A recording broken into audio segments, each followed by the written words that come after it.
మీ అందమైన ప్రయాణం ప్రారంభించండి. 49 మీ తల్లిదండ్రులు కావాలనే కలలను సాకారం చేయడానికి సహాయపడుతుంది.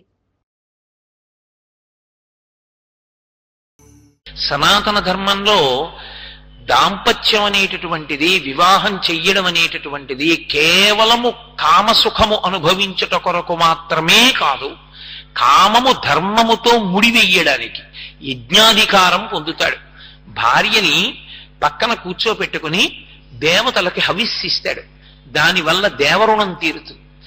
ఆయన సంధ్యావందనం చేసుకుని పూజ చేసుకుని వెళ్ళి కూర్చుని ఏ రామాయణమో భాగవతమో చదువుకుంటూ ఉంటాడు. ఆయనకి వేళ పట్టున ఆకలి వేసేటప్పటికి ఆవిడ పలహారం పెడుతుంది. ఆవిడ పలహారం పెట్టింది కాబట్టి తాను రామాయణం చదువుకున్నాడు. ఆవిడ ఇంటి దగ్గర వ్యవహారాలు నిర్వహిస్తోంది కాబట్టి తాను పై ఊరిళ్ళి కూడా ప్రవచనాలు చెప్పుకోగలుగుతున్నాడు. ఆమె ఆయనకి ఊపిరిగా నిలబడుతుంది. నిలబడి తాను దేవతారుణాన్నించి విముక్తుడవడానికి, ఋషి రుణం నుంచి విముక్తుడవడానికి, పితృరుణం నుంచి విముక్తుడవడానికి కారణభూతురాలవుతుంది. ఆమెతో కామము ధర్మముతో ముడిపడిన కారణం చేత సంతానం కలుగుతుంది. సంతానము కలిగిన కారణం చేత పితృదేవతల యొక్క రుణం నుంచి విముక్తుడవుతాడు. మనిషిగా పుట్టిన వాడికి పుట్టుకతోటే ఈ 3 రుణాలు ఉంటాయి. ఈ 3 రుణాలు తీర్చుకోవడంలో అత్యంత ప్రధానమైన ఉపకరణము ఎవరు అంటే భార్య ఒక్కతే. అందుకే ఆమెకి పత్ని అని పేరు. పత్ని అంటే యజ్ఞాధికారము కలిగి ఉన్నది. యజ్ఞం చేస్తున్నప్పుడు పక్కన ఆవిడ కూర్చుంటుంది. పక్కన కూర్చునేటటువంటి అధికారమును పొంది ఉన్నది కనుక ఆమెకి పత్ని అని పేరు. అటువంటి ధర్మపత్ని సమేతస్య అని చెప్తాం, కానీ భార్యా సమేతస్య అన్న మాట వాడరు. ధర్మపత్ని సమేతస్య. అందుకే ఇల్లాలికి అంత గౌరవాన్ని ఇచ్చింది శాస్త్రం. ఏ కారణం చేత కూడా ఒకసారి తాళి కట్టిన తరువాత, ఒకసారి దేవతల సాక్షిగా ధర్మపత్నిని స్వీకరించిన తరువాత అసలు లోకంలో ఏ కారణానికి ఇక వాళ్ళిద్దరూ విడిపోవడం అన్న మాట సనాతన ధర్మమునందు లేదు. అది మిగిలిన దేశాలకి చెల్లిందేమో, పాశ్చాత్య దేశాలకి. ఉద్యోగాలు చేసుకున్నంత తేలిగ్గా నచ్చినంత కాలం చేసి నచ్చకపోతే రాజీనామా చేసినట్టు ఎవరో ఒకరిని స్వీకరించడం, కొంతకాలం ఉండడం, మరొకరి యందు అనురక్తి కలిగినా ఈమె యందు విరక్తి కలిగినా విడిచిపెట్టడం అనేటటువంటిది పశ్చిమ దేశాలకి చెల్లిందేమో. ఈ దేశం కర్మభూమి, ఈ దేశం వేదభూమి. ఇక్కడ ఒకసారి ఇల్లాల్ని స్వీకరిస్తే అంతే. పునర్వివాహం దేనికి అంగీకరించారంటే పురుషుడికి సంతానము లేకపోతే రుణం తీరలేదు కాబట్టి అంగీకరించారు. సంతానము కలిగితే ఇక పునర్వివాహ ప్రసక్తి కూడా అక్కర్లేదు యథార్థమునకు. ఆయన హాయిగా పరమేశ్వర సేవ చేసుకుంటూ కాలం గడపవలసిందే. ఈ దంపతుల యొక్క అవగాహన స్థితి గురించి శాస్త్రం ఏం మాట్లాడిందంటే, భర్త ఉద్ధారకుడు, భార్య శాంతి స్థానము. చాలా జాగ్రత్తగా నేను అన్న మాటల్ని గమనించే ప్రయత్నం చెయ్యండి. భర్త ఉద్ధారకుడు. ఉద్ధారకుడు ఎందువల్ల అయ్యాడో తెలుసా? భర్త ఏ పుణ్యకార్యం చెయ్యనివ్వండి, అందులో సగభాగం భార్య ఖాతాలోకి వెళ్ళిపోతుంది. ఆయన ఏమి నీళ్లు విడిచిపెట్టినా భార్యకి ఇస్తున్నానని అనక్కర్లేదు. పురుషుడు ఏ పుణ్యకార్యం చేయనివ్వండి, ఎక్కడుండి ఏ మంచి పని చేయనివ్వండి, సగభాగం ఆయన భార్యకి ఇచ్చేస్తారు. భార్య శాంతి స్థానం. అది అద్భుతమైన మాట శాస్త్రంలో. పురుషుడు ఎంత అలిసిపోనివ్వండి, బయట ఎంత ఉద్వేగానికి లోనైపోనివ్వండి, ఎవరో ఒక అనకూడని మాట అన్నివ్వండి, దానివల్ల మనస్సు కదిలిపోనివ్వండి, ఒక కన్న తల్లి ఎలా ఓదారుస్తుందో భార్య తన భర్తను అలా ఓదారుస్తుంది. ఎంత అలిసిపోయి రానివ్వండి, ఆమె సంతోషంగా ఎదురొచ్చి కాస్త కమలాపండు రసం తీసుకొచ్చి తాగండని, ఏం అలా ఉన్నారు అని అడిగింది అనుకోండి, ఎంత మాట అన్నాడో తెలుసా? ఇవాళ నేను ఎప్పుడైనా చేశానా అలాంటి పనులు? ఫలానా వారు నన్ను అంత మాట అన్నాడు, చాలా బాధ అనిపించింది అన్నాను అనుకోండి. ఓ ఉదాహరణకి మీ మీద పెట్టడం ఇష్టం లేక నా మీద పెట్టుకోవడం అంటే, నా భార్య అయ్యో ఎందుకంత వగొస్తారు దానికి? మీరు ఎటువంటి వారో మీకు తెలియాలి, పరమేశ్వరుడికి తెలియాలి. మధ్యలో ఎవరో తెలియక ఏదో అంటారు. ఇన్ని ఉపన్యాసాలు చెప్పారు, ప్రతిదానికి అలా విచలితమైపోతే మీరు ధర్మమునందు ఎలా ఊంచుకుంటారు? కాబట్టి దానికి అంత జంకకండి. హాయిగా ఇవాళ ఇంకొక 100 మాటలు గాయత్రి చేసుకోండి. మిమ్మల్ని ఇవాళ నేను పిలవను, ఎవరైనా వస్తే నేను కూర్చోబెడతా, మీరు వెళ్ళి ఇంకొక 100 మాటలు గాయత్రి చేసుకోండి, చేసుకుని ప్రశాంతపడి రండి అందనుకోండి. భార్యాస్థానము చేత పురుషుడు శాంతి పొందుతాడు. ఎంత బడలిపోయినా భార్య దగ్గర మాత్రమే శాంతి పొందుతాడు. సమస్త సుఖములు ధర్మమన్న త్రాటి చేత ముడిపడి భార్య దగ్గరే శాంతి. భార్య వలననే పుణ్యార్జన యజ్ఞయాగాది క్రతువుల యందు. అందుకే సనాతన ధర్మమునందు దాంపత్యము అంటే అంత తేలికైన విషయం కాదు. ఇప్పుడు భగవానుడు ఎందుకు అసలు దుఃఖం ఇస్తాడు? భగవంతుడు ఎందుకు మనం బాధపడేటట్టు చేస్తూ ఉంటాడు? ఒకడికి కాలు విరిగిపోవలసిన అవసరం ఏమిటి? ఒకడికి అనారోగ్యం రావలసిన అవసరం ఏమిటి?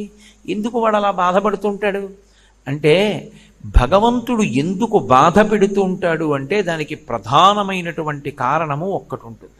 గత జన్మలలో ఏదో పాపం చేసినది ఉంటుంది. ఆ పాపం ఎవరికి తెలుసు అంటే మనకి తెలియదు. ఆ జన్మలో శరీరాన్ని విడిచిపెట్టేసినప్పుడు ఇక మనకి ఆ జన్మ గురించి తెలియదు. కానీ ఆ జన్మలో జీవుడు ఏం చేశాడో భగవంతుడికి తెలుసు. అది చిత్రగుప్తుడంటే. ఆయన వ్రాసి పెట్టుకుంటాడు, దాన్ని అనుభవంలోకి తీసుకొస్తాడు. చేసిన పాపం కష్టం రూపంలో పోవాలి. వీడు కూడా బాధపడ్డాడు అనుకోండి, ఆ బాధ రూపంలో చేసిన పాపం పోతుంది. ఎప్పుడో ఎవరినో అనరాని మాట ఏదో అన్నాడు, వాళ్ళు చాలా బాధపడ్డారు 2 గంటలు. వాళ్ళు బాధపడ్డారు కదూ, ఆ బాధపడినట్టే ఇప్పుడు కూడా నిన్ను ఎవరో ఒకళ్ళు ఏదో అనరాని మాట అంటారు, నువ్వు 2 గంటలు బాధపడతావు. ఈశ్వరుడు గత జన్మలలో చేసిన పాపాన్ని దృష్టిలో పెట్టుకుని ఫలితాన్ని ఇస్తాడు. గత జన్మలలో చేసుకున్న పుణ్యాన్ని దృష్టిలో పెట్టుకుని ఫలితాన్ని ఇస్తాడు. అలా ఇస్తాడా అండి? ఖచ్చితంగా ఇస్తాడు. కంచికామకోటి పీఠాధిపత్యం వహించినటువంటి మహాపురుషులు చంద్రశేఖరేంద్ర సరస్వతీ స్వామి వారి దగ్గరికి వచ్చి, సనాతన ధర్మమునకు చెందనటువంటి ఆవిడ, పునర్జన్మ సిద్ధాంతమునందు నమ్మకం లేనటువంటి ఆవిడ ఓ మాట అడిగింది. గత జన్మలలో చేసుకున్న పాపపుణ్యములను అనుభవించడానికి ఈ జన్మలో శరీరాన్ని పొంది వస్తారని ఎలా నమ్ముతాము అని అడిగింది. ఆయన నవ్వి అన్నారు, ఇప్పుడు నువ్వు నాతో మాట్లాడుతున్నటువంటి నేను విడిది చేసిన ప్రాంగణం ఉందే, దీనికి ముందు సందులో ఒక వైద్యశాల ఉంది. అది ప్రసూతి కేంద్రం. కడుపుతో ఉన్న ఆడవాళ్ళు అక్కడికి వచ్చి ప్రసవం అవుతూ ఉంటారు. నువ్వు ఇవాళ వెళ్ళి ఎంతమంది దంపతులకు ఎవరెవరు పిల్లలు పుట్టారు, వాళ్ళ పేర్లు ఏమిటి, ఆ తల్లిదండ్రుల పేర్లు ఏమిటి, వాళ్ళు ఏం చేస్తూ ఉంటారు వ్రాసుకుని రా అన్నారు. ఆవిడ మర్నాడు వచ్చింది మహాస్వామి దగ్గరికి. ఆవిడేం చెప్పలేదు. ఆయన కాళ్ళ మీద పడి నమస్కారం చేసింది. నాకు అర్థమైంది, గత జన్మలలో చేసుకున్న పాపపుణ్యములను అనుభవించడానికి భగవంతుడు ఈ శరీరాన్ని ఇచ్చినప్పుడే నిర్ణయం చేసేస్తాడు ఎవడెంత సుఖపడాలో ఎవడెంత బాధపడాలో. ఎలా? ప్రసూతి కేంద్రంలో ఒకడేమో ఎయిర్ కండిషన్డ్ రూమ్లో పుట్టాడు, ఒకడేమో జిల్లా కలెక్టర్ గారికి కొడుగ్గా పుట్టాడు, ఒకడేమో రిక్షా తొక్కుతున్నటువంటి ఒక కార్మికుడికి కొడుగ్గా పుట్టి కనీసంలో కనీసం ఒక ప్రత్యేకమైన గదిలో కూడా ఆవిడ ప్రసవం అవ్వలేక అందరితో పాటు ఒక హాల్లో పడుకునుంది పసిపిల్లాడితో. ఎండలో తెలియట్లా ఎవరు చేసినటువంటి కర్మని అనుభవంలోకి వాళ్ళు తెచ్చుకుంటున్నారన్న విషయం తెలుస్తోందా తెలియట్లేదా? కాబట్టి భగవంతుడు ఈ శరీరాన్ని ఎందుకు ఇస్తాడు అంటే దీనితో ఎప్పుడూ 3 పనులు జరుగుతూ ఉంటాయి. ఇది బాగా జ్ఞాపకం పెట్టుకుంటే అసలు మనం ఎందుకు శరీరాన్ని జాగ్రత్తగా ఉపయోగించాలో అర్థమవుతుంది. శరీరం లేదనుకోండి, సుఖం ఎలా అనుభవిస్తారు, దుఃఖం ఎలా అనుభవిస్తారు నాకు చెప్పండి. గతంలో చేసిన పాపం ఉంది, దుఃఖం అనుభవించాలి, శరీరం లేదు, ఎలా అనుభవిస్తారు? కుదరదు. పాపము యొక్క ఫలితమైన దుఃఖం పోగొట్టుకోవాలన్నా శరీరం ఉండాలి. పుణ్యం చేసినప్పుడు దాని ఫలితంగా సుఖం అనుభవించాలన్నా శరీరం ఉండాలి. పాపపుణ్యములు దేనివల్ల పోతాయి? శరీరంతో సుఖ దుఃఖములను అనుభవించడం చేత పోతాయి. మూడవది, నువ్వు తర్వాత జన్మలకి కావలసిన వంట దేంతో వండుకోవాలంటే దీంతోనే వండుకోవాలి. ఈ జన్మలో విశేషమైనటువంటి పుణ్యకార్యములు చేసి పరమ సాత్వికమైనటువంటి బుద్ధితో ఎవరినీ బాధ పెట్టకుండా ప్రవర్తిస్తున్నావు అనుకో, అప్పుడు ఆ పుణ్యం వచ్చే జన్మలో నువ్వు సుఖపడడానికి హేతు అవుతుంది. ఈ జన్మలో బలం ఉంది కదా అని అందరినీ బాధ పెడితే ఆ బాధ పెట్టినటువంటి పాపం వచ్చే జన్మలో దుఃఖంగా అనుభవించడానికి పనికొస్తుంది. ఇప్పుడు వచ్చే జన్మలో రావలసినటువంటి సుఖ దుఃఖములను పాపపుణ్యముల రూపంలో ఇక్కడ సముపార్జించుకోవడానికి సాధనం ఏది? శరీరమే. కాబట్టి ప్రతివాడు కూడా ఏం కోరుకుంటాడు? నేను సుఖంగా ఉండాలి అంటాడు. మరి ఆ రోజున ఒకడికి కాలు విరుగుతోంది, ఒకడు జారి పడుతున్నాడు, ఒకడికి జ్వరం వస్తోంది, ఒకడికి తీరా రైలు దగ్గరికి వెళ్ళిన తర్వాత రైలు వెళ్ళిపోతోంది. అయ్యయ్యయ్యో నేను వెళ్ళవలసిన దానికి వెళ్ళలేకపోతున్నాను, ఆ రైలు వెళ్ళిపోయిందిట అని వాడు విపరీతమైన క్షోభకి గురవుతున్నాడు. ఒక్కొక్కడికి అన్నం దొరకట్లేదు, ఒక్కొక్కడికి నీళ్లు దొరకట్లేదు, ఒక్కొక్కడికి నిద్ర పట్టట్లేదు, ఒక్కొక్కడికి శరీరంలో బాధ కలుగుతోంది, ఒక్కొక్కడు సంతోషంగా ఉన్నాడు. అమ్మయ్య నేను అనుకున్న పని ఇవాళ అయిపోయిందంటే నువ్వు సంతోషిస్తున్నాడు. ఇందువల్ల ఎవడైనా దుఃఖంగా ఉందామని కోరుకున్నవాడు ఉన్నాడు ఆ లోకంలో? మరి లేకపోయినా దుఃఖం ఎందుకు వస్తోంది అంటే ఈశ్వరుడు ఒకడు ఉన్నాడు, వాడు నొక్కుతున్నాడు ఒక పక్క నుంచి. ఎలా? గత జన్మలలో చేసిన పాపపుణ్యములను లెక్కలో పెట్టుకుని ఇప్పుడు సుఖం ఇవ్వాలా దుఃఖం ఇవ్వాలా వాడు లెక్క పెట్టుకుంటున్నాడు. మనకి తెలియదు. ఇవాళ నేను నిద్రలేచినప్పుడు ఇవాళ ఈశ్వర నేను కాసేపు ఏడిచేటట్టుగా చూడండి, ఉదయం నేను 8:30 నుంచి 9:30 వరకు అలోమని ఏడ్చేదనుగాక అని ఎవడైనా దండం పెడతాడా? ఎవడూ పెట్టడు. ఈశ్వరాన్ని సంతోషంగా ఉండేటట్టు చూడండి అని చెప్తాడు. అయినా ఏడుస్తున్నాడు ఏదో సమయంలో. ఎందుకు ఏడుస్తున్నాడు? ఈశ్వరుడు ఒకడు ఉన్నాడు, వాడు గత జన్మలలో పాపాన్ని ఫలితంగా తీసుకొస్తున్నాడు, పుణ్యాన్ని ఫలితంగా తీసుకొచ్చి సుఖం ఇస్తున్నాడు. పోనీ కాలమును దాటగలమా మనం? అది ఈశ్వరుడు ఏదో ఉదయం 8 గంటలకు ఇచ్చాడు అనుకోండి, అయ్యయ్యో ఇప్పుడు 8 గంటలకి నేను ఈ కష్టం అనుభవించాలంటే చాలా కష్టం అండి, నాకు చాలా ముఖ్యమైన పని ఉంది, అనుభవిస్తాను, నేను కాదంటలేదు. కానీ 8 నుంచి 8:30 వరకు అనుభవించవలసినటువంటి దుఃఖాన్ని సాయంకాలం 4 నుంచి 4:30 వరకు ఇవ్వండి అని అడిగామనుకోండి, కాలం ఒప్పుకుంటుందా? ఒప్పుకోదు. కాలమునందు మాత్రమే అనుభవించాలి. ఏ సమయంలో వస్తుంది ఆ దుఃఖం, ఏ సమయంలో వస్తుంది సుఖం నువ్వు చెప్పలేవు. ఒక పక్క నుంచి కాలం నొక్కుతుంది, ఒక పక్క నుంచి భగవంతుడు నొక్కుతాడు.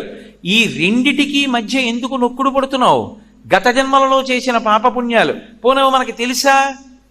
ఏమండి నేను గత జన్మలో పాపం చేశాను, ఆ పాపం ఇవాళ బహుశా అనుభవంలోకి వచ్చే అవకాశం ఉంటుందంటే నీకేమైనా తెలుసా? అది తెలియదు. మరి ఇప్పుడు ఏం చెయ్యాలని అడిగారు. అందుకే ప్రార్థనతో ప్రారంభం అవ్వాలి. ఏ కార్యక్రమమైనా ప్రార్థనతో ప్రారంభం అవుతుంది. ప్రార్థన ఈ మాట ఎందుకు వచ్చిందో తెలుసా? మీరు ఏది మొదలు పెట్టండి, ప్రార్థన చేశారా అంటారు.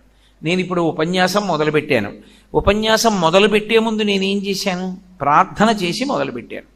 ప్రార్థన అంటే ఈశ్వర ఏమో గత జన్మలలో నేను పాపము చేసి ఉండవచ్చు, పుణ్యము చేసి ఉండవచ్చు, కానీ నేను చేసినటువంటి పాపం ఏదో ఉండి ఉంటుంది. ఏమీ లేకపోతే మనుష్య శరీరం ఎందుకు వస్తుంది? పాపపుణ్యాలు 2 ఉంటేనే మనుష్య శరీరం ఇస్తారు. కానీ నాకు మీరు ఒక్క ఉపకారం చేసి పెట్టండి. ఒకటి, నేను చేసినటువంటి పాపానికి నాకు ఫలితాన్ని ఇచ్చేటప్పుడు పరమదారుణమైనటువంటి ఫలితాన్ని నాకు ఇవ్వవద్దు. నేను ఏదో పెద్ద పాపమే చేసి ఉండవచ్చు, ఆ పెద్ద పాపానికి తగినంత ఫలితాన్ని మాత్రం నాకు ఇవ్వకండి. అంత పెద్ద అశుభవార్త నేను వినేటట్టుగా చేయకండి. దానివల్ల నేను తల్లడిల్లిపోయేటట్టుగా నన్ను మార్చకండి. జీవితాంతం ఏడవలసినంత పెద్ద పెద్ద శిక్షలు నాకు వెయ్యకండి. మరి నీ పాపం ఎలా పోతుంది? నన్ను అనుగ్రహించండి. నేను తప్పు చేశాను. ఎందుకు చేశాను? మీరున్నారని తెలియక చేశాను ఒకప్పుడు ఆ పాపం. ఇప్పుడు తెలుసుకున్నాను మీరున్నారని, కాబట్టి నేను చెయ్యను. ఇప్పుడు నేను ప్రయత్నపూర్వకంగా ఏ తప్పు చెయ్యట్లేదు, కానీ అప్పుడు చేశాను. ఈశ్వర మీరు నన్ను మన్నించి ఆ పాపము యొక్క ఫలితాన్ని ఇచ్చేటప్పుడు బహు తక్కువ చేసి ఇవ్వండి, నేను భరించగలిగేలా ఇవ్వండి తప్ప నేను భరించలేనంత దుఃఖాన్ని నాకు ఇవ్వకండి. ఇది నోటితో అడగక్కర్లేదు, ఈశ్వరుణ్ణి ప్రార్థన చేస్తాడు. వాడొకడు ఉన్నాడన్న నమ్మకం కలిగింది. వాడు ఉన్నాడన్న నమ్మకం ఎలా కలుగుతుంది? వాడు కంటి ముందు కనపడుతున్నాడా? కాదు, జరుగుతున్న సంఘటనల చేత నిరూపించుకుంటాడు. ఆయన్ని ప్రార్థన చేస్తే ఆయన తప్పిస్తాడు, ఆయన కాపాడతాడు, ఆయన రక్షకుడు. అందుకే తప్పకుండా భగవంతుణ్ణి ప్రార్థన చెయ్యాలి. మనకి ప్రార్థన చెయ్యడం ఎలా చెయ్యాలో కూడా చేత కాదు అంటే మన పనుపున మన కోసమని శంకరాచార్యుల వారు ప్రార్థన చేశారు. ప్రార్థన చేసి లోకానికంతటికీ కూడా చదువుకోవలసినటువంటి అద్భుతమైనటువంటి స్తోత్రాన్ని ఇచ్చారు. చాలా తేలిక మాటలతో ఉంటుంది. షట్పదీ స్తోత్రమని, అది నాకు నోటికి రాదండి, నేను ఎప్పుడూ చదవలేదండి అంటే అంతకన్నా దారుణమైన విషయము లోకంలో ఇంకొకటి లేదు. షట్పదీ స్తోత్రం వచ్చి ఉండాలి. ఒకవేళ రాకపోతే కనీసంలో కనీసం షట్పదీ స్తోత్రం తప్పకుండా ఇంట్లో ఉండాలి. ఇంట్లో ఉండి ప్రతిరోజు చదువుకోవాలి. చాలా తేలికగా ఉంటుంది షట్పదీ స్తోత్రం. అవినయమపనయ విష్ణోహో అని ప్రారంభం అవుతుంది. అది రోజు భగవంతుడి దగ్గర చెప్పాలి. భగవంతుడి దగ్గర చేరేటటువంటి 4 రకములైనటువంటి భక్తులు కూడా ఆర్తో జిజ్ఞాసురర్థార్థి జ్ఞానీచ భరతర్షభ, నలుగురు ప్రార్థన చేయవలసినదే. ప్రార్థన చెయ్యకపోవడం అన్నది లోకమునందు ఉండదు. కాబట్టి చక్కగా మన కోసం ఎవరో ప్రార్థన చేయడం కాదు, మన కోసం మనం ప్రార్థన చేసుకోవడం నేర్చుకోవాలి. ఎందుకలా? నీకు ఆకలిస్తే నువ్వు తిను. నువ్వు ఎందుకు ప్రార్థన చెయ్యవు? చక్కగా నువ్వు ప్రార్థన చేసుకో భగవంతుణ్ణి. ఎప్పుడో ఏడాదికో 2 ఏళ్లకో ఎవరో వచ్చి నీ కోసం ప్రార్థన చేయడం ఏమిటి? నువ్వే రోజు చేసుకోవు, నువ్వే ప్రతి గంట చేసుకోవు, క్షేమంగా ఉంటావు.